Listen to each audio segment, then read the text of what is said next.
Hello.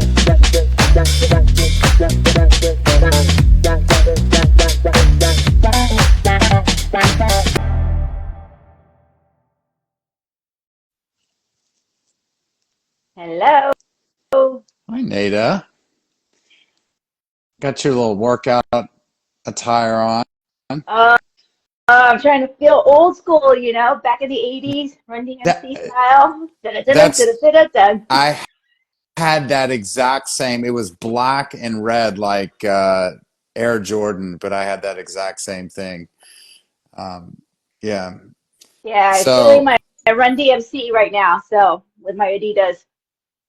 oh yeah.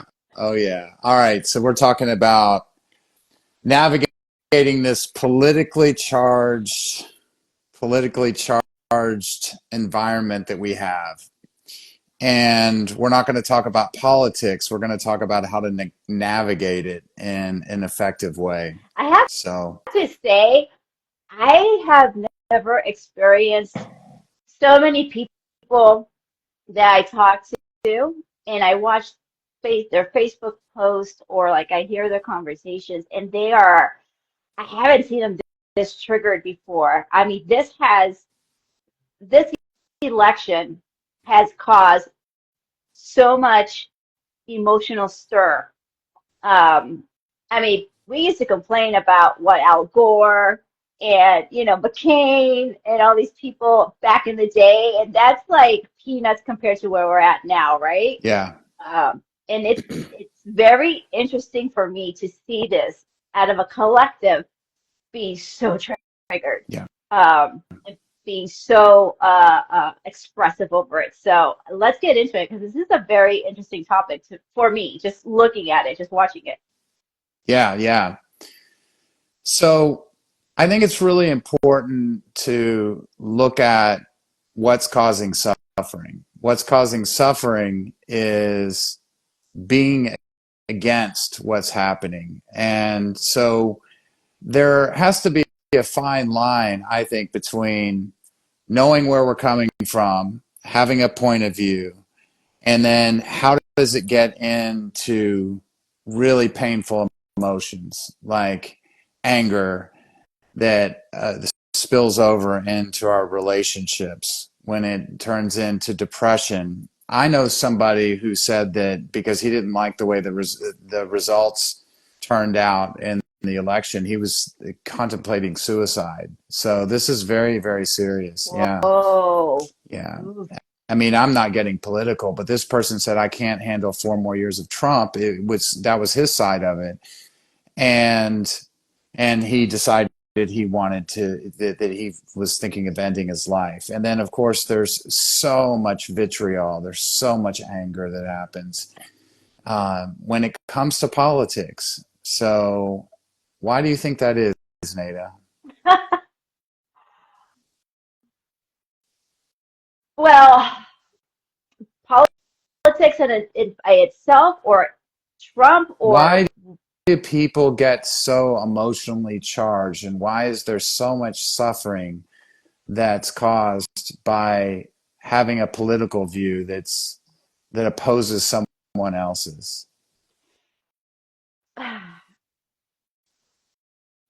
do you think it's a reflection of who they don't, their own shadow?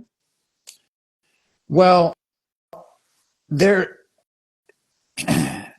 there's this feeling of, and I talked about this on Instagram, and what I talked about is, and when I was that really inspired me to do this talk is that we have this need to be against. And when we're against someone, we make someone else wrong. When we make someone else wrong, we make ourselves right. And when we make ourselves right, we have this feeling of righteous indignation, and it strengthens this.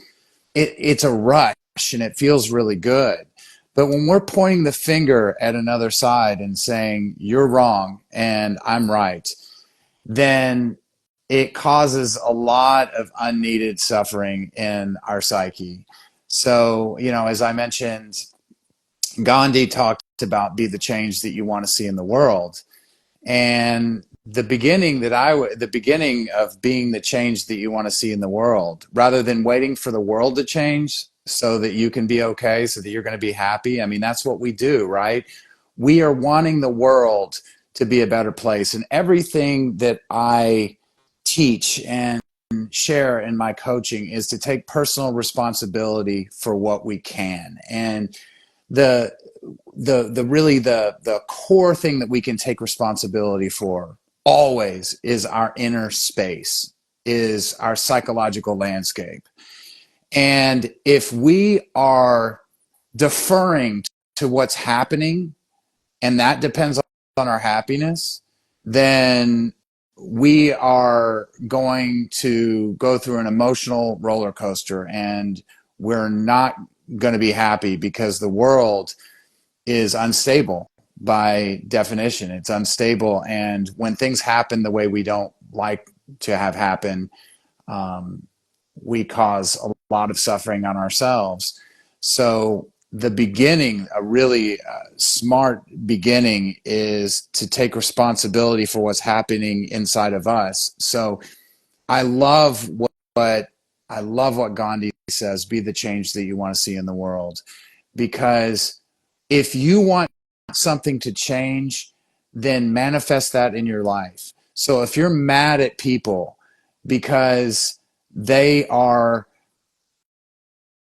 expressing hate in a way that you wouldn't like, and that's the way you're interpreting it, then it seems pretty insane to me for my response to is to point the finger at them and to hate them. So if we want to be the change that we're going to see in the world, we have to bring that harmony into the world. And when we bring harmony into the world, we bring harmony in our inner life and ourselves. And that's how we can start to take responsibility for our inner life, is to start whatever we want to see in the world, is to start to bring into our own lives, our own personal lives. I want to go back to the very beginning, where you were saying that, where you were asking me that question, why do you think people have these reactions? And, it comes from being feeling of righteousness and getting that high of putting blame on something or someone. And my question to you is, do you think that's even the case for the people that are not typically your uh, confrontational, who are just, you know, they're pretty neutral in their stance. They quietly go about their business and things of that nature. Then this happens, and it does rock their world because maybe they didn't expect it. So I don't feel that that may actually fit the mold for everybody. That it gets a high from them, for them, if, to put the blame on something or someone. How would you categorize those folks who really are just really non-confrontational, really not really opinionated, but were affected by this decision? Well, I think there are two really core emotions that we feel. One is fear, and I think that would be in the category of your first, of the example you're using, people who are going about their lives and they're triggered by fear. So maybe they're not blaming as many people, but there's a lot of catastrophizing about what could happen, about what's going to happen to the world. It's about safety. It's a survival need. It's I'm not going to be okay. My family's not going to be okay. So fear is number one, and then the other thing is our fight or flight. Rather than worrying about our safety, is wanting to fight, and that's anger, and it's being against. So I think you bring up a good point. I think that there are two basic stances that we have, and these are human emotions, and they're there to protect us. They're useful emotions, but when we let them take over our lives by going into a lot of story about, with fear, catastrophizing about what could happen, what's going to happen in 3 years, in a year. How am I going to be okay? How are people I love going to be okay? What's going to happen to my children down the road? If that's it, that those are stories, and they have nothing to do with reality. So what brings sanity back online is to be in reality. And of course, this moment is the only thing that's real, and we have to know the facts. We have to know the facts. We have a certain person who's president. We may be for them, we may be against them, but we don't know anything other than what's happening right now. So that's with fear and the catastrophizing, with the anger, that's when we make someone else into an enemy. And when we make someone else into an enemy, we're making ourselves right. And I think that's the other side of it. And one isn't better than the other. It's just a different reaction that causes suffering. And when we do that, there's a story rather than catastrophizing about this group is wrong and I'm right, and I want to make them into this evil or wrong or ignorant group of people, and I'm puffing myself up and making myself right. So the question is, and this is what what I would like to ask you is, well, first of all, you would agree that there is unnecessary suffering that we're having, and even though emotions are healthy to have, but they get blown out of proportion when it comes to something like a political election, and it causes a lot of unnecessary suffering. You would agree with that, right? So, two parts. I do agree with that. However, this is this is a second election, second term with the same individual, and past experiences have shown ABC 1, 2, 3, right? Mm-hmm. So, and we have learned from these, from just by being present and by seeing and experiencing, some more than others, what has happened in the past, and that causes the fear of the now, or the resentment of the now, right? So I think it's a little bit tricky because, if he wouldn't be coming in, just first time, fresh slate, not knowing what to expect, um, we could probably be more into the now, and realize that we can only control what we have right now. But because we have a past experience, a past history, then we have more to fuel those emotions. Um, so to me, it's not that easy to say, it's not realistic. Well, it was realistic in the past. Is there potential to be realistic now? Is there, potential to be realistic in the future?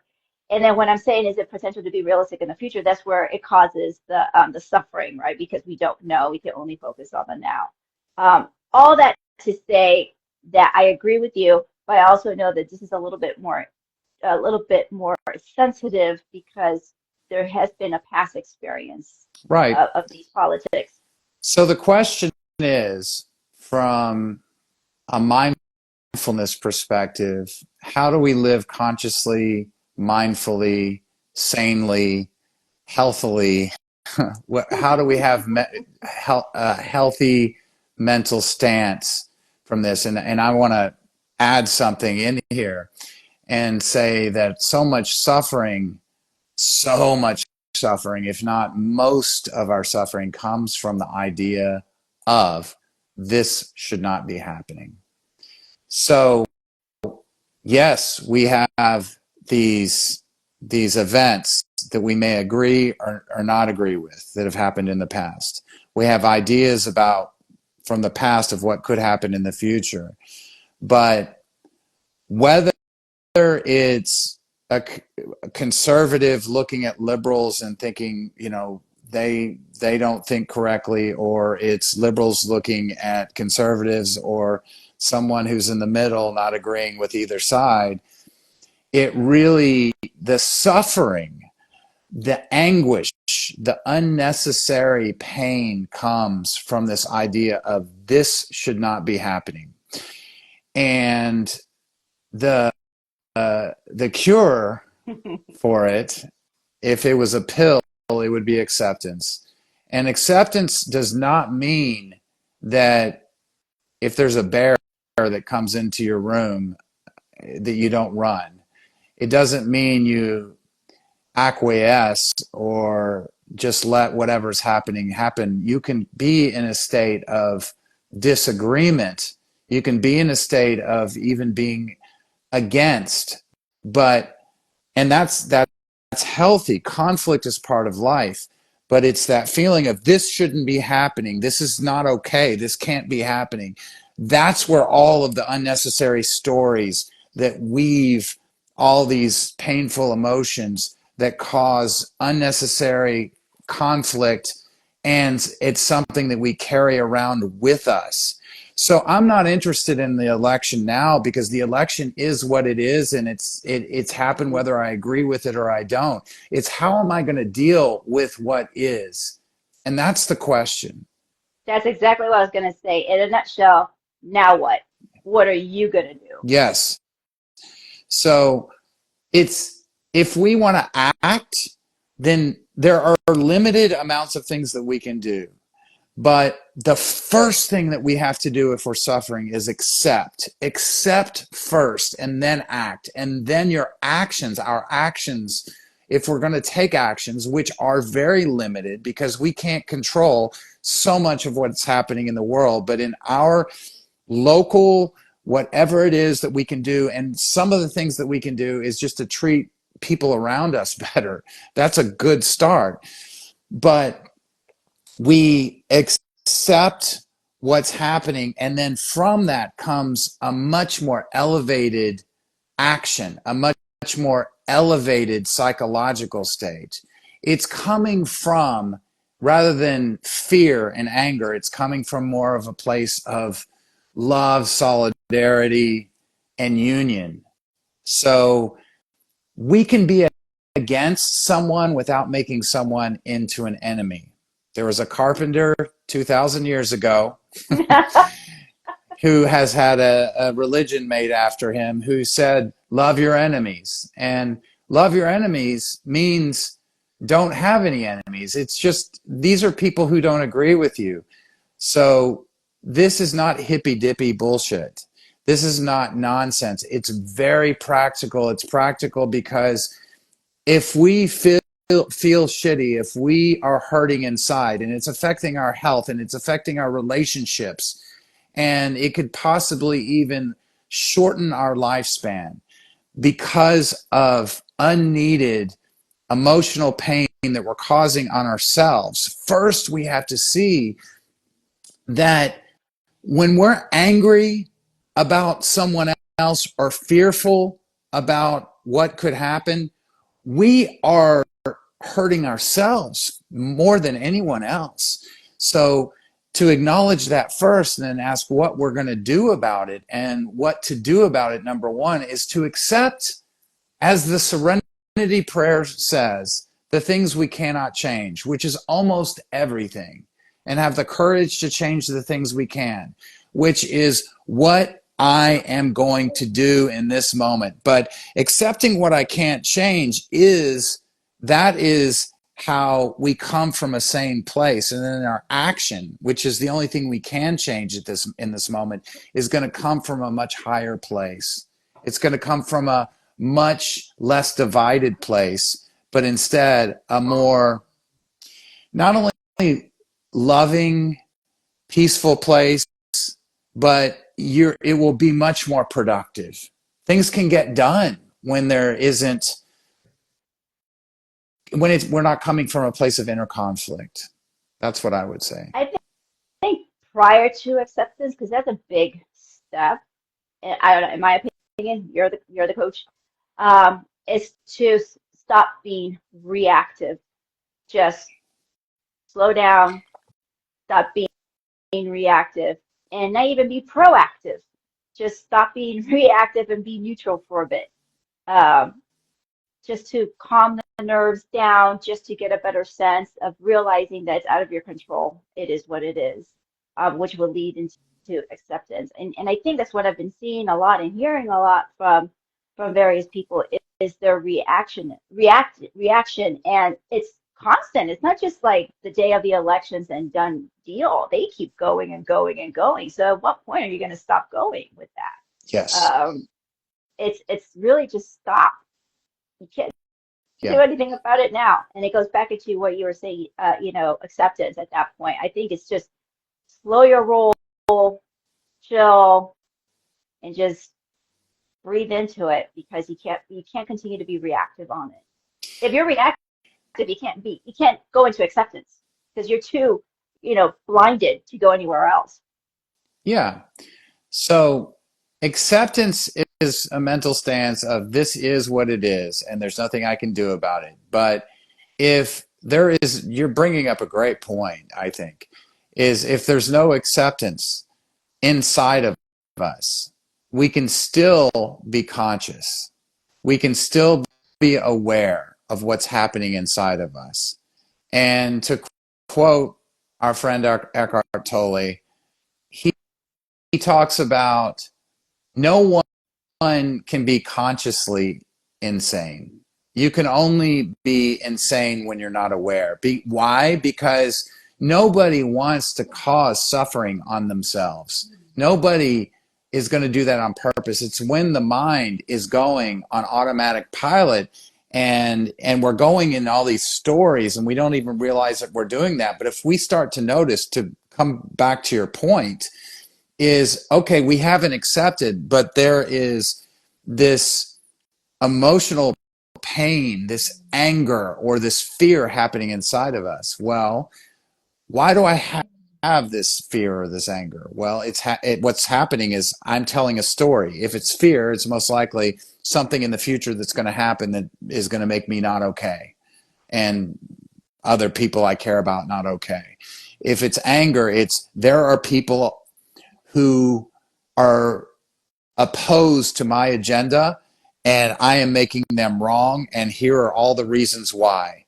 So the if we can't accept what's going on the outside, we can accept what's happening inside of us, which is okay. If the signal, the alarm system that goes off is I am suffering, I am having unneeded pain. Well, what do? I notice it. I notice what's happening. And what happens is when we notice these stories of fear and anger and all these reasons why we should be afraid and all these reasons why we should be against and be angry, once we're aware, those stories go away because we consciously do not want to cause suffering on ourselves. So that is the second step. If we can't accept what's going on the outside, we accept what's going on the inside by being aware of it. And when we're aware of it, we realize that we can treat ourselves with more love, and because of that we can treat others around us better by being more aware and more conscious. That's what I would say.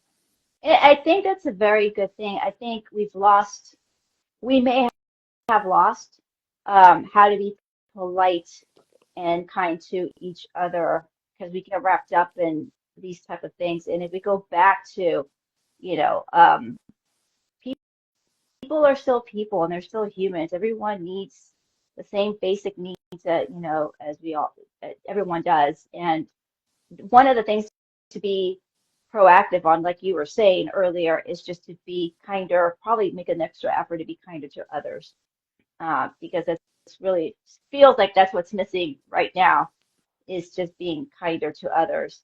It's easy to wrap it up on choosing sides, and being more respectful of people's differences. Yeah. And that's become a difficult thing. It's like we're all different, we're all unique, and that's what makes every single one of us special. Um, and we need to continue to honor that. So remember, our last topic that we had was toxic relationships, right? So this could be considered a toxic relationship, you Yeah, it know. is. It Um, is. and I was just thinking that, you know, um, remember how we had the colors where we had red, orange, and yellow, right? And we're hoping for the yellow and in all cases where you have the communication with the other person. I think we can probably use that same concept here where, okay, it is where we're at right now. We don't know what's going to happen in the future. So let's talk about your triggers would be if this happened, right? To set, what you accept or don't accept and how will you go about it. I know that's very difficult to kind of do because we don't know what's going to happen, really. We actually don't know what's going to happen in the future. Only what's been said. There's a lot of talk, and what the follow through is we don't know. But really take inventory of yourself of um, what are your thresholds in this virtual relationship that you have with the politics system, the political system. It's so weird because it's kind of like it's virtual, but it is some sort of virtual toxic relationship that the nation is having towards this individual or what have you with Trump or the system, the government system. Yeah. I don't know. Yeah. So I think we human beings are, and I'm using the word insane again, and it's lack of soundness of mind is what I mean. That's my definition of insanity. And you don't see, I've got a couple dogs in the other room, and you don't see a dog being totally fretting over what's going to happen in the future. You don't see any other animals. They may have a tiff, they may have a disagreement, but they don't carry it around with them.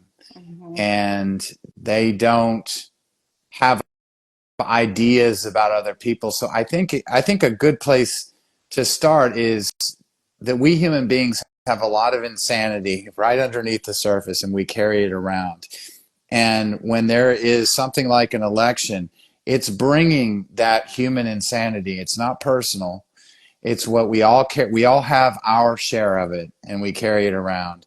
And it brings to the surface the insanity of the human mind that wants to be against, wants to be right, that is fearful. Why do we do that? Well, it's because these are our survival instincts that we've inherited from back when we were on the Serengeti. And it comes to the surface. So just like a romantic relationship, which is what we talked about last week, this is a romantic relationship is an opportunity for us to wake up, be more conscious, be more aware, and be less insane. Same for our political climate. It's just bringing to the surface, just like a relationship brings things to the surface when we're in a romantic relationship. When we have disagreements with politics, it brings to the surface the pain that's already inside of us, the need to be in opposition to what's happening. So the same thing that makes us pissed off at a traffic jam. We are. We both live in LA. It's part of life to be stuck on the 405. And if you're not in LA, we call our freeways because we're on it so much. But the 101, the 405, the 5. If we're on a freeway during rush hour, if it was an hour and a half ago, why are we surprised that we're in bumper to bumper traffic? It's part of life. But that mechanism that makes us against the traffic, against what is the same mechanism that is against our partner when they are just displaying normal human actions that we don't agree with, or in politics. We may not want it to happen, but to make it into a problem and to be an opposition to a traffic jam, a person we're in a relationship with, or someone who has a different political view, it's crazy. It's insane. It's what we do. So we're just looking at tools of what we can do to get around that and not do that as much. So, and because we human beings are so, we're selfish by nature. It's part of our human makeup, our survival makeup. Because we're selfish, it's good to realize that being a good person, being kind, like you talked about, being charitable, being somebody who's more loving and more harmonious, it's going to make the one who's doing it happier first. Being better isn't being better just so you can be this martyr. It's a good example is just walking down the street and being friendly to people for no reason. We're a lot happier if we do that. If we were in our stories thinking about the political climate or something we don't like, we're going to be a lot more unhappy. So anyway, where would you like to go with this? Would you like to talk about what it's like to be in a conversation with someone who has different political views? What would you think would be a good place to go from here? I actually want to go back real quick to what you were saying, which is it's you hit it. I was going to bring that up at some point. Is that it's this this experience that we're in right now is bringing all the ugly out. It is exposing so much out there. It's going to expose, the unfairness of our judicial system, the unfairness of, how people, what is being said, what is being done, all those things. It's all coming up. And I feel, and I think we talked about this before, that I think this is a great opportunity for us as a people to work together to finally say enough is enough, or what is enough, or maybe it's okay right now because it's getting us somewhere. At the end of the day, change is needed. Um, but it really comes down to us ourselves doing something about it. So I just wanted to point out that what you brought up was a really good point. It's that, it's things are coming up, are going to continue to come out. And so now it's really more important to make sure that your insanity is in check. Um, you're going to like, Yeah. and as you're going to segue, you know, families break apart because of political things. Friendships break. I've been watching also some YouTube influencers, making statements that they've lost clients over their political stances and all these things. And and you have that one person that that was suicidal just because of this election. So to segue into how do you deal with when those around you are, aside from just saying, not even bringing up politics or religion in the conversation, which is like a standard rule, right? How do you deal with those conversations when they come up? Well, one really profound yet simple, and most profound things are simple, thing to remember is no opinion is right, or everybody's right coming from where they're coming from. Hmm. I was just calling, sorry. Uh, so nobody nobody is completely right, and everybody is right coming from where they're coming from.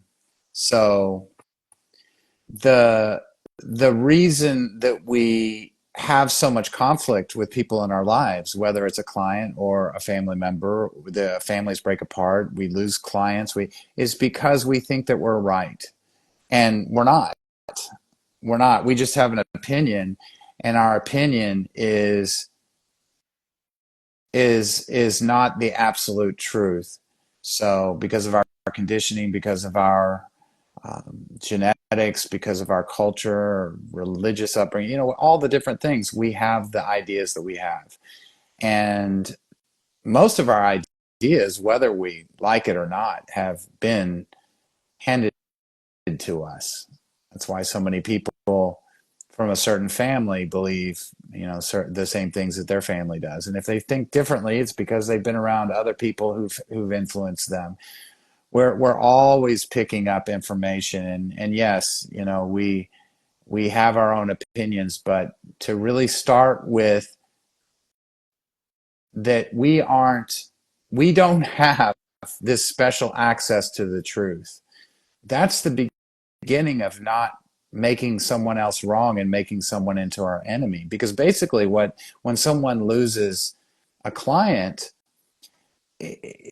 that client is making that person into someone who's against them and wrong.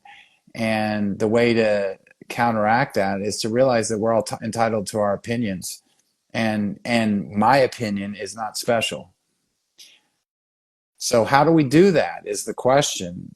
how does one do that? But I mean, are you in agreement with that or no? No, I do agree. Opinions are opinions. We don't know the truth. We probably won't ever know the real truth. We are only influenced by what's shown to us in social media, on the news, the forms of outlet. We're not in, the White House. We're not anywhere to actually see the stuff that's happening.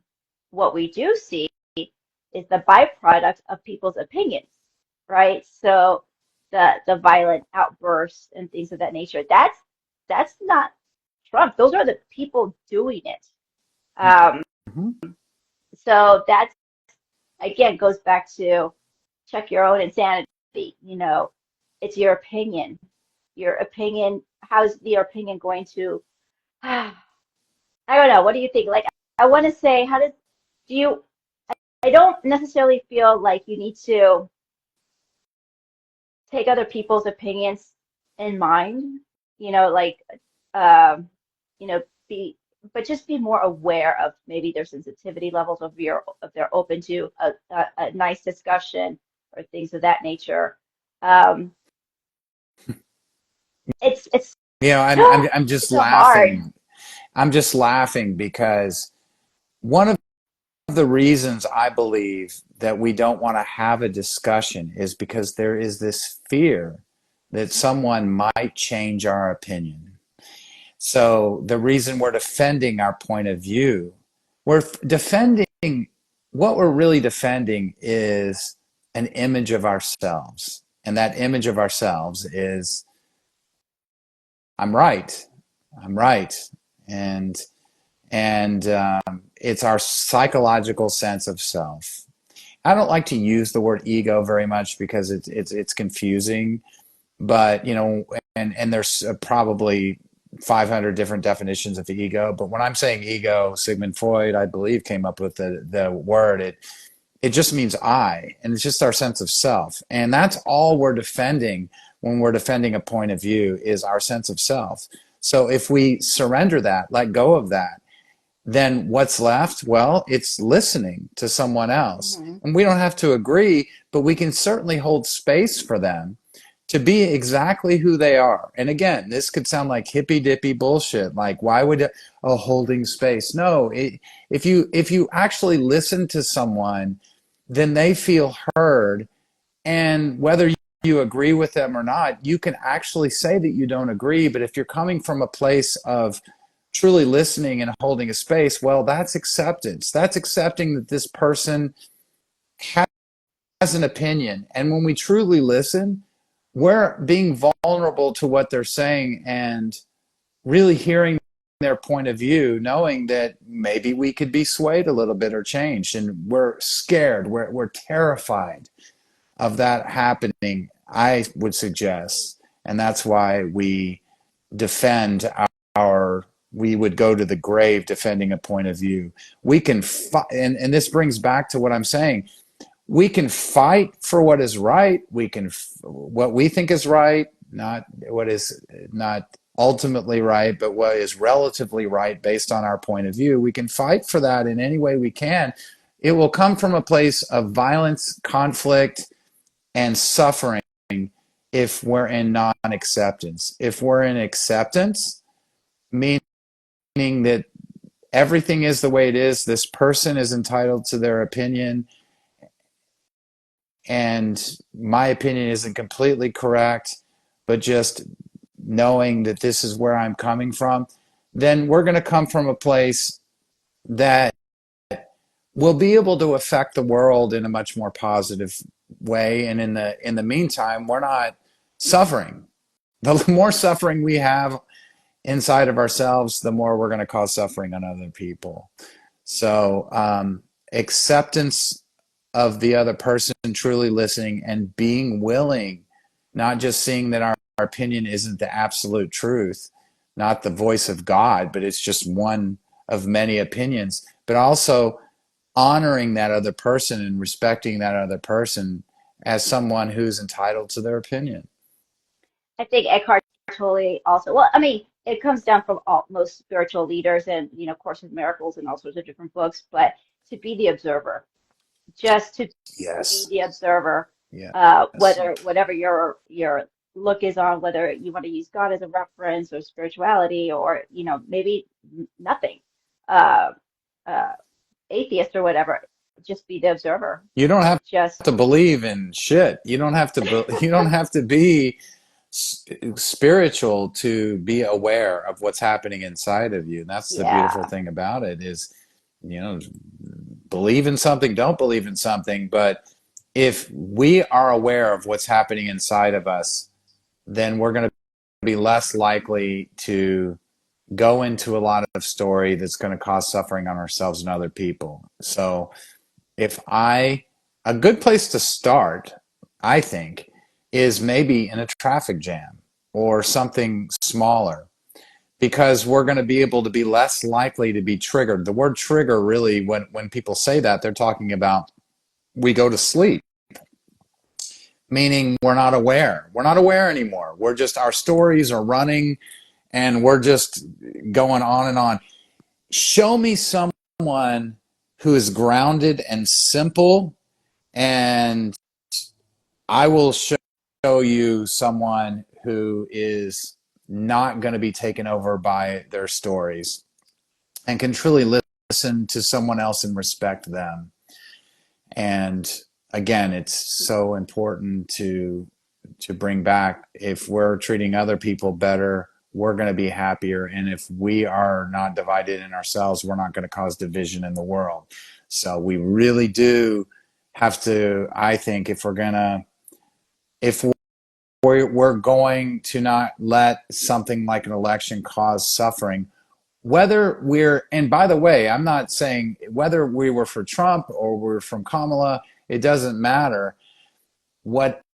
Whatever the case is, if we don't want to let an election bring us down, we have to be willing to take responsibility for what's happening inside of us. And it's what you're talking about, being aware, and take responsibility for our own insanity.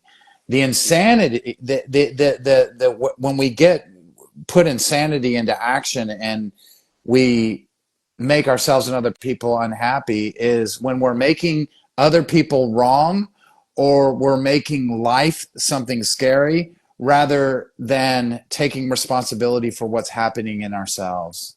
And it really does come from being aware, starting from being more aware.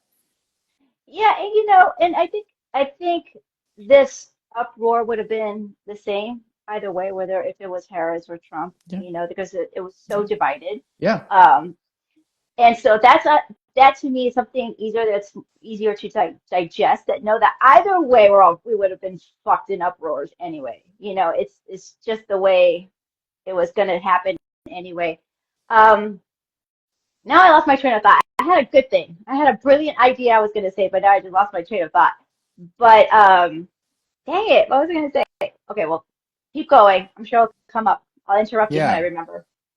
Yeah. So you were talking about the uproar that happens, and that uproar is not, it comes from a need for us as human beings to be superior, to feel superior. And it doesn't matter what side of the aisle we're on or if we're straddling the middle, it doesn't matter.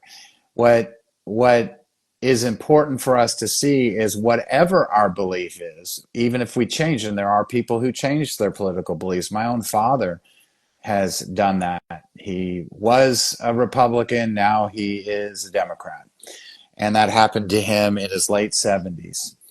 So what it doesn't matter if did my father's a great man, but did he change in the way he went through life because he changed his belief? No. He it's just what it's not what we believe, it's how we come across, it's how we approach a situation that's coming in our path. And so it's really important to bring this up, to see that when we are needing to be superior, then we're going to be in conflict. Humility is synonymous with happiness. Show me a humble person, and you will usually see a happy person. Self-hatred isn't humble. That's a form of arrogance. I'm talking about true humility. Comes usually someone who's humble is kind, grateful, peaceful, not in conflict. Okay, I remember. So one of the topics that you brought up in the very beginning is the nervous system. You know, just being in anger or being in fear can cause issues with health, right? And this situation can cause real severe psychosomatic symptoms in the body. And to me, it's like take note of what your body is going through as you're feeling through these emotions as well. Do you feel good? Do you have like, digestive systems or issues? Do you have all sorts of things? I think that's another way to be aware of how, when you have this type of reaction, this feeling to how, whatever it is that you're feeling, how does the body feel for you at that moment? Because that's a good way of indicating to you, that you probably need to do something else to calm yourself down because it's not worth it. At the end of the day, whether it's Trump or Harris, it is not worth your health. It really isn't, to get all crazy and and be so resentful or whatever the case may be, to have those negative feelings. It's not worth your health, and it's not worth your mental health to go that route. Yes. So we have, we notice that our health is being affected. We notice that we're stressed out. We notice that we're angry. We find ourselves irritable. I mean, these symptoms of these stories that we have, that we weave in our mind about what should not be happening, rather than it being an acceptance. When we're thinking about what should not be happening, they don't just happen in little isolated moments. We're carrying this feeling around with us if we're not aware, and we're not conscious, and we're not present, and we're not coming from a state of mind that is harmonious and more loving and more with understanding. If we're coming from a place of conflict and division, then that is going to spill over in most of our interactions. It doesn't matter if somebody's checking us out and we're impatient, if we're getting irritable at our with our son, if our partner, it really imbues everything that we do. So the question is, if we understand that it's going to affect our health, our quality of life, and knowing how precious and short life is, because we spend so much of our time when we're on our deathbed, are we going to wish that we spent more time pointing our finger at other people? Are we going to wish that we spent more time being frustrated or angry at other people, or being afraid of something that we don't even know if it's going to happen? Or are we going to wish that we were kind and loving, and that we had more harmonious relationships? I would guess it would be the latter. So the question is, how do we do that? Hmm. Yeah, that's basically in a nutshell what I wanted to say was, is it really worth it? Is on your deathbed, are you going to say, "Damn you, Trump"? Back in Yeah. 2024, you screwed me over. You're really going to die saying those last words. Yeah. Or in all fairness, it doesn't have to be Trump. It can be, the liberals are doing this or that. It doesn't Right. matter. But what I'm really trying to bring to light is, have your opinions, but don't let them take you over to the point where you're condemning other people, you're scaring yourself to death, you're making yourself angry, you're causing anxiety, because what matters more than anything else, what do we want more than anything in life? We want to be happy. Happy. If there's a purpose for life, life is to be happy and to love. Yes, yes, yes. I can't do that, but I wish I could. Love and happiness. But look at how much and I'm included in this. I'm not preaching from some ivory tower. I'm just saying I'm a fellow human being and we all do this. We spend so much time on diddly shit. We spend so much time that's contrary to happiness and love. Those are the two things we want more than anything.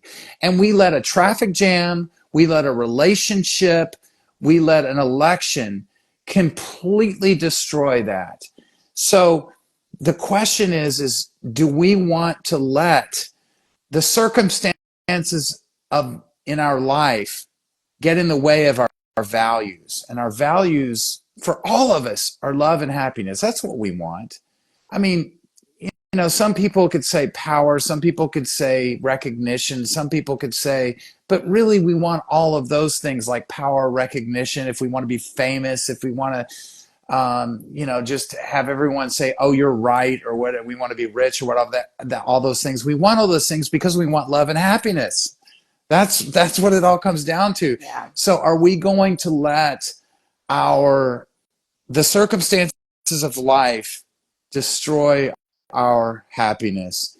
And the answer is, if the answer is no, then we have to become more aware and more conscious so that our preferences don't cause suffering because we are wanting life to be different from the way it is.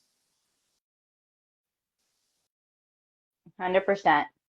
So, to recap everything, what are some tools and techniques that we can use to just whoosha, calm Yeah, down? thank you. Yeah, thank you, Nada. So, what we want to realize is that most of our unhappiness, let's just call it that, comes from the idea that this should not be happening. Whatever's happening should not be happening. The cure of that is acceptance. So, how do we accept? Well, number one, we see that we can't control so many things. So, we might as well just let it be the way it already is. Another thing that's really happy and wise to do is to realize that life is in constant flux and we don't know the whole picture. If things are happening in ways that we would rather not have happen, that there might be some grand thing that it's going to that's going to be better. I mean, the evolution of humankind has been messy, but here we are walking on two legs with the ability to reason and have this conversation. So knowing that we don't have the whole picture, we don't have the whole picture. I have a very good friend named Josh whose father passed away, and he had this sort of poetic conversation that he posted on Instagram. And I mean, whether you believe in life after death or not, it doesn't matter. But poetically, it's really beautiful. He was upset about the election and was talking about it to his father who had died. And his father said, "From up here, everything looks beautiful." So, in other words, the whole tapestry, like that tapestry back there, if we're just doing one little piece of it, we don't know what the tapestry, how it's going to turn out. It's not up to us. So that helps us accept, is to see that we don't have the whole picture and that things go up and down and are created and destroyed. And that's the cycle of life. And it is the way it is. And there's nothing in life that has ever given us the idea that it's supposed to work out in our favor and cater to our preferences. So we might as well let life be the way it is. So that's number one, is acceptance. Number two is awareness. So if we are feeling ways that we don't want to feel, then that usually means that we're not aware. And how do we become aware? Well, we accept what's happening inside of us rather than just accepting circumstances. We accept what's happening inside of us and we bring our attention to what's happening. So how do we do that? Well, just become aware of what's happening right now. I feel heat in my head because I'm angry. I want to attack this person verbally. So rather than doing that, I'm going to become aware by noticing my breath, by not acting. Or I'm driving down the road and I'm afraid of what could happen in the future of our country. Well, start to notice your breath. Start to notice, well, actually, right now I'm gripping the steering wheel and everything is fine. That's reality. Reality is always okay. So bring our attention back to the present moment, notice what's happening, and then when that happens, what's happening inside of us won't turn into all of these stories that cause all this suffering. So that would be number 2.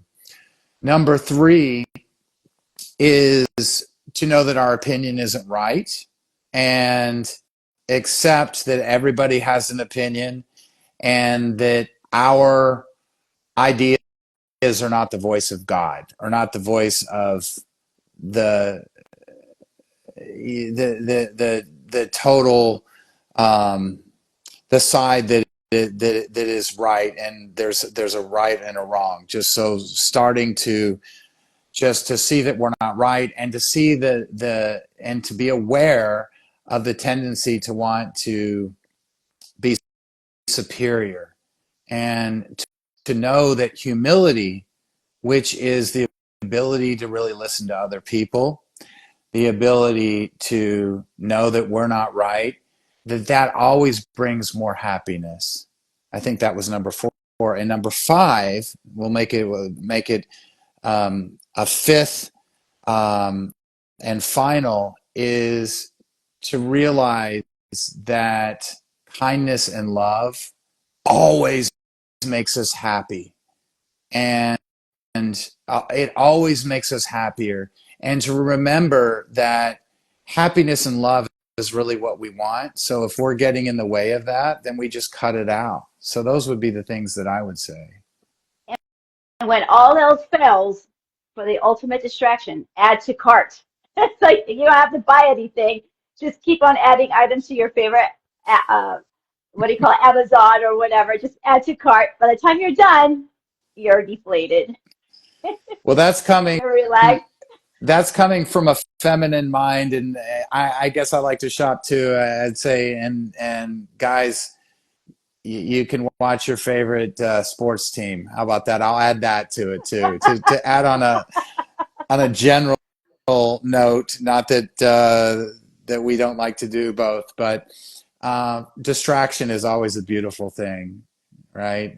I mean, we have to be distracted sometimes. It keeps us sane. Absolutely. Okay. Well, thanks so much, Kent. Where can people reach you for coaching services? That's very sweet of you to ask. KentScheibel.com, KentScheibel.com. And Shine Fiercely is my Instagram, and you can always see places to reach me there. It's so interesting you should bring that up, because I was going to ask you, how do people reach you and how can you help other people? Instagram. Well, what I help people is have a YouTube channel, and I bring other folks that have services like yourself. I bring them on, we do podcasts, and I basically give people resources that they are so, I guess, intrigued to learn about other ways to go about their journey or their healing process through different modalities that is out of the traditional therapy. Beautiful, beautiful. Thank you for the work that you do. And I want to blow kisses to everybody out there. And may we all have love and happiness. Can you do something else with? I don't know if I can do something else. I thought something will show up, but no, I'll just do the heart because that's all I know. Yeah, dude, can you do that? Oh, man, I want to have that ability. That's great. That's a great way to end, my Yes. friend. All right, guys. Thank you so much. We'll see you in 2 weeks. If you have any ideas for more talks, hit us up and we'll gladly take it into account and we'll do it. Okay. All right. Thank you. Bye. Bye.